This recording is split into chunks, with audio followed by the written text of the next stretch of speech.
Mer calme et grand ciel bleu pour ces premières journées ensoleillées de la mi-juillet sur la côte vendéenne.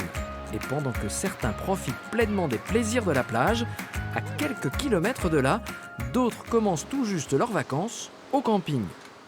Olivier et sa petite famille arrivent de la région lilloise. Premier jour et première étape incontournable, le montage de la tente. On n'est pas encore à la fin. Il y a encore tout le vent à monter, mais déjà c'est pas mal. C'est pas mal. Ça avance. C'est le début des vacances quand même. Oui. Ah, ça fait partie du rituel des vacances d'installer la tente. C'est bon, là on y est. Wow. Voilà, le couchage. Là, si on va dormir sur le fer. On a envie en tout cas d'être en plein air, le camping, l'extérieur, plein de petits bonheurs.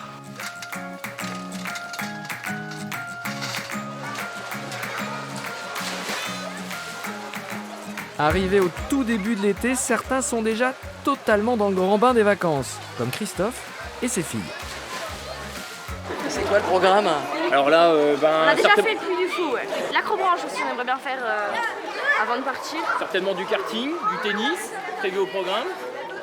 Et puis peut-être un petit eau glisse ou quelque chose comme ça dans la région, parce qu'on connaît un peu. 3 semaines, donc On va en profiter. 3 semaines. Oui, 3 semaines.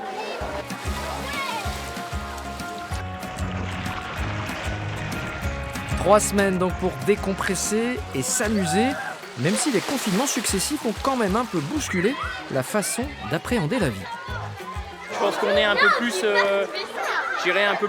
conscient des valeurs essentielles, et puis on revient aux valeurs vraiment réelles, et puis un peu moins matérialistes, on va dire. Donc, essayer de profiter des enfants, je pense que c'est la chose la plus importante.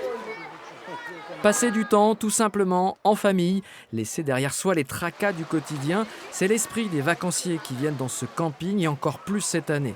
Chacun y trouve sa place avec même un petit plan d'eau comme à la mer. Ici au Petit Paris, une quinzaine de personnes s'activent en coulisses pendant la saison estivale autour de Philippe et Kim. Ils proposent près de 200 emplacements aux estivants. Combien d'arrivées, samedi? Une soixantaine? Oui. Une soixantaine.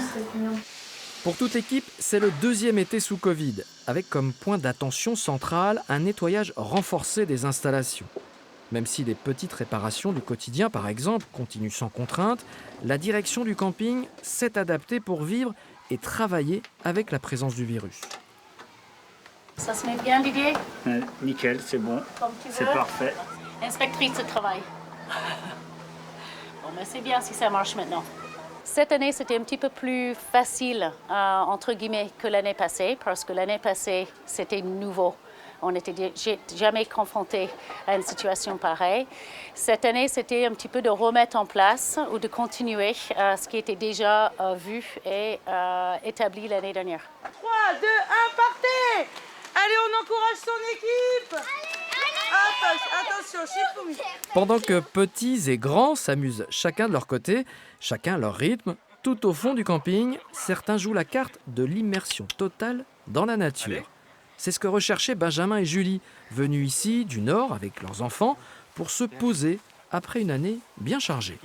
Je dirais que les envies, c'était de se retrouver dans un endroit calme, dans la nature, de pouvoir profiter, se reposer, se retrouver à 4 ailleurs que dans le quotidien, dans la maison. On y a quand même passé pas mal de temps ces derniers temps, donc c'était un peu de changer d'air, quoi. Voilà, de se ressourcer ailleurs. C'est vrai qu'on a vécu quand même une année assez difficile, que ce soit au niveau du travail ou avec les enfants, l'école à la maison. Donc c'est vrai que le fait d'être en pleine nature et de prendre le temps de vivre, c'est vrai que ça fait du bien. Cette douceur de vivre au grand air, elle est aussi recherchée et trouvée ici par des touristes étrangers.